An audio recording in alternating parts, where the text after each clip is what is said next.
भोजपुर नामक गांव एक छोटा सा गांव था। उस गांव में बहुत कम आबादी रहती थी।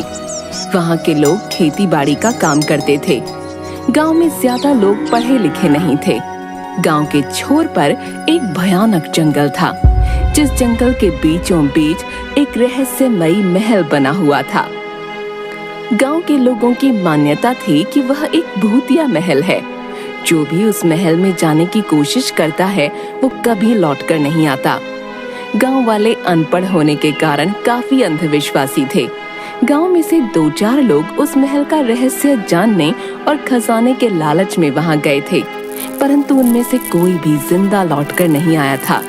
गांव के लोग उस महल के बारे में अजीबोगरीब बातें करते थे। अरे भाई, सुना है जंगल के बीचों बीच जो रहस्यमयी महल है ना, वहाँ से रात को आवाजें आती हैं और कुछ रोशनी भी दिखाई देती है। हाँ। अरे भाई, उस महल की तो बात भी मत करना, और वहाँ से आने वाली आवाज और रोशनी की तरफ ध्यान देने की कोई आवश्यकता नहीं है। उस महल का रहस्य जानने के लिए आज तक जो भी वहाँ गया वो लौट कर वापस नहीं आया। तो भैया, भलाई इसी में है कि उसके बारे में ना सोचा जाए और ना कोई बात की जाए। हाँ, यदि अपनी जान प्यारी है ना तो उस बारे में कुछ मत सोचना भैया। गांव के लोग उस महल की तरफ जाने से भी डरते थे। किसी की भी हिम्मत नहीं होती थी कि वो वहां जाकर देखें कि आखिर महल में है क्या। कई बार रात में उस महल से अजीबोगरीब संगीत सुनाई देता और जैसे कुछ घोड़ों की भी आवाजें आती, परंतु गांव के किसी भी इंसान की हिम्मत नहीं होती कि वो उस तरफ जाकर देखें। इसी तरह सबकी जिंदगी डर के साए में बीत रही थी। मालती का बेटा रवि गांव के स्कूल से पढ़ने के बाद शहर जाकर पढ़ाई करने वाला गांव का इकलौता बच्चा था। जब वो पढ़ाई समाप्त करके गांव में आता है तो गांव वाले उसकी बहुत इज्जत करते हैं, क्योंकि गांव में सबसे ज्यादा पढ़ा लिखा वही था। पढ़ाई पूरी करने के बाद रवि की नौकरी शहर में ही लग गई थी, परंतु गांव में कुछ जमीन होने के कारण उसकी माँ मालती वहीं रहती थी। इसीलिए अपनी माँ से मिलने कुछ दिनों के लिए वो वहां आया करता था। इस बार रवि जब गांव में आया तो उसने उस रहस्यमयी महल की अजीबोगरीब कहानियां सुनी। उसका पढ़ा लिखा दिमाग ये मानने को तैयार ही नहीं था कि वो कोई भूतिया महल है। रवि अपनी माँ मालती से पूछता है, अरे माँ, ये गांव के बीच जंगल में रहस्यमयी महल का क्या चक्कर है? आखिर गांव वाले उसे भूतिया और डरावना महल क्यों कहते हैं माँ? अरे बेटा, बहुत समय पहले से ही वो रहस्यमयी महल वहाँ है और वहाँ से बहुत अजीबोगरीब आवाजें आती हैं। जरूर किसी भूत प्रेत का डेरा है वहाँ, इसीलिए गांव वाले वहाँ जाने से भी डरते हैं। शाम में अंधेरा होने के बाद तो कितना भी जरूरी काम हो, कोई भी उस महल के पास से नहीं गुजरता। मालती की ऐसी बातें सुनकर रवि उससे पूछता है, पर ऐसा कैसे हो सकता है? आजकल जमाने ने कितनी तरक्की कर ली है। शहर में तो लोग भूत प्रेत को मानते ही नहीं। मैं भी नहीं मान पा रहा हूँ कि वहाँ कोई भूत प्रेत है। सुनो बेटा, तुम थोड़े दिनों के लिए ही यहाँ रहने आए हो। मेरे साथ समय बिताओ और मजे से यहाँ रहो। उस महल की बातें तो तुम छोड़ ही दो। आज के बाद उसके बारे में बात भी मत करना। रवि के बचपन का दोस्त दिनेश भी उसी गांव में रहता था। एक दिन अचानक दिनेश की लाश गांव के छोर पर मिलती है। पूरे गांव में हड़कंप मच जाता है कि रहस्यमयी महल के भूत ने दिनेश को मार दिया। दिनेश की मां का रो रो कर बुरा हाल हो जाता है। गांव के सभी लोगों का मानना था कि दिनेश रात को जंगल की तरफ से आ रहा था, इसी कारण भूत ने उसकी जान ले ली। रवि को ये देखकर बहुत सदमा लगा। उसका प्यारा दोस्त मारा गया। रवि सोच सोच कर परेशान हो रहा था और सोच रहा था कि आखिर उस महल में ऐसा है क्या। उसे इस बात का पता लगाना ही होगा। रवि मन ही मन सोचता है, यदि मैंने अपनी माँ से इस बारे में कोई बात की तो वो मुझे वहां जाने की इजाजत कभी नहीं देंगी। मुझे उनसे झूठ बोलकर और छुपकर वहां जाना होगा और वहां का रहस्य जानना होगा। परंतु मैं अकेला ये सब नहीं कर सकता। मुझे किसी समझदार व्यक्ति को अपने साथ लेना होगा, जो कि अंधविश्वासी ना हो और हिम्मत वाला भी हो। काफी सोचने के बाद रवि के दिमाग में एक आइडिया आता है। गांव की पुलिस चौकी में उसका एक दोस्त हवलदार की नौकरी करता था। उसे लगा कि वही उसकी मदद कर सकता है। रवि अपने दोस्त मोहन के पास जाता है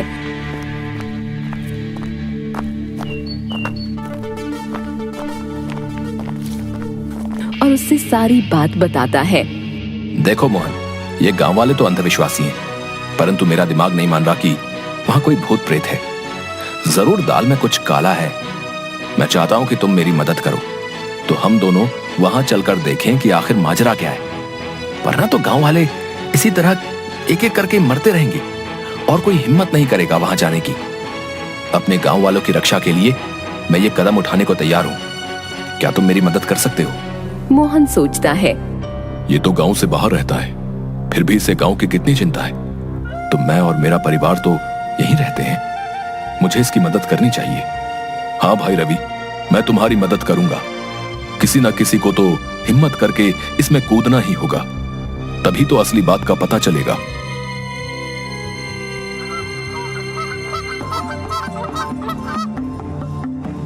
एक दिन रवि और मोहन प्लान बनाते हैं कि रात को वो लोग अंधेरा होने से पहले ही पेड़ की कुछ पत्तियां लगाकर वहीं रहस्यमयी महल के पास पेड़ों के बीच छुप जाएंगे और महल पर नजर रखेंगे।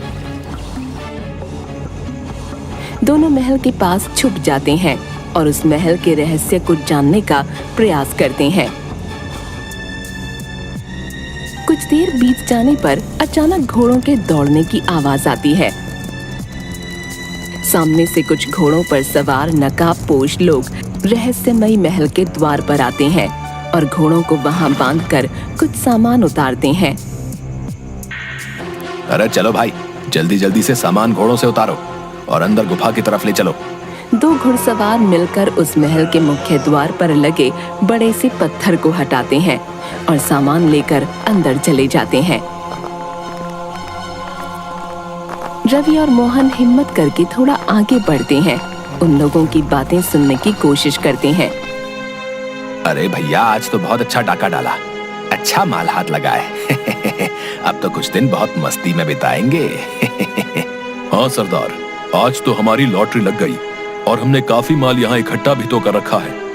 ये तो शुक्र हो मूर्ख गांव वालों का, जो भूतों का डेरा समझकर इसे रहस्यमयी महल मान चुके हैं और यहाँ पर आने की हिम्मत नहीं करते, और हमारा चोरी का सारा सामान यहाँ सुरक्षित पड़ा रहता है। बस उनकी बातें सुनते ही रवि और मोहन को सारा माजरा समझ आ गया कि ये लोग डाकू हैं और डाका डालकर सारा सामान यहाँ छुपाते हैं। लोगों को इस बात का पता न चले, इसीलिए इन लोगों ने इसे रहस्यमयी महल बना रखा है। तभी अंदर से आवाज आती है, अरे भाई, जरा वो भूतिया डरावना म्यूजिक भी तो लगा दो, ताकि हल्की हल्की आवाज गांव तक जाए और गांव वाले बेचारे डर के मारे घरों में दुबक जाएं। ऐसा माहौल बनाकर रखेंगे तभी तो ये जगह हमारे लिए सुरक्षित रहेगी। सभी डाकू घोड़े पर बैठकर वापस निकल जाते हैं। उनके चले जाने की कुछ देर बाद रवि और मोहन रहस्यमयी महल के अंदर जाते हैं।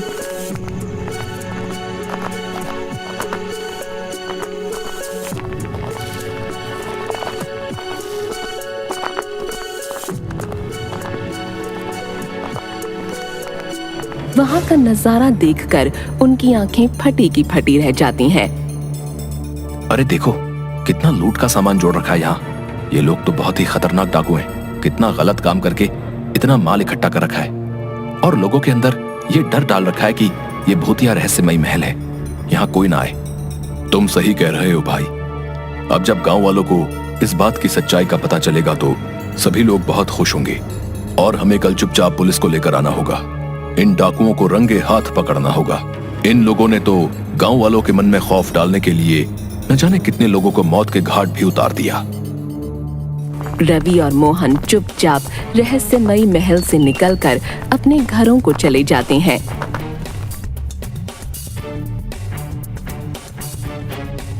और अगले दिन पुलिस और गांव वालों के साथ आने का प्लान बनाते हैं।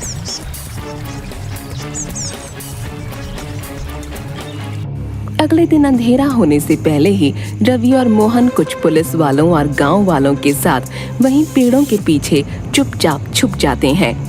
कुछ देर बीत जाने के बाद घोड़ों के दौड़ने की आवाज आती है और डाकू उन पर सवार होकर रहस्यमयी महल के पास आ जाते हैं।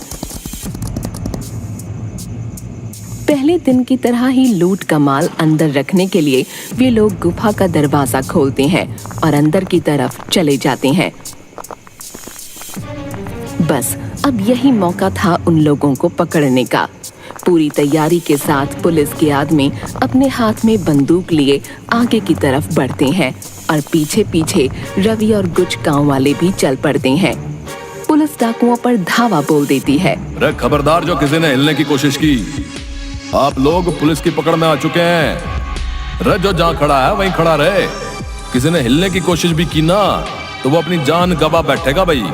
डाकू अचानक पुलिस का हमला देख हैरान रह जाते हैं कि आखिर पुलिस को हमारे बारे में बताया किसने। परंतु अब डाकुओं का खेल खत्म हो चुका था। पुलिस डाकुओं को पकड़ कर ले जाती है और जेल में डाल देती है। उस रहस्यमयी महल से लाखों का सोना, चांदी और रुपया मिलता है, जिसे पुलिस सरकारी खजाने में जमा कराने के लिए एकत्र कर लेती है। रवि, तुमने और मोहन ने अपनी जान पर खेलकर इनामी डाकू को पकड़वाया है। इन पर 5 लाख का इनाम सरकार ने घोषित किया हुआ था, जो कि अब तुम्हें मिलेगा। शाबाश।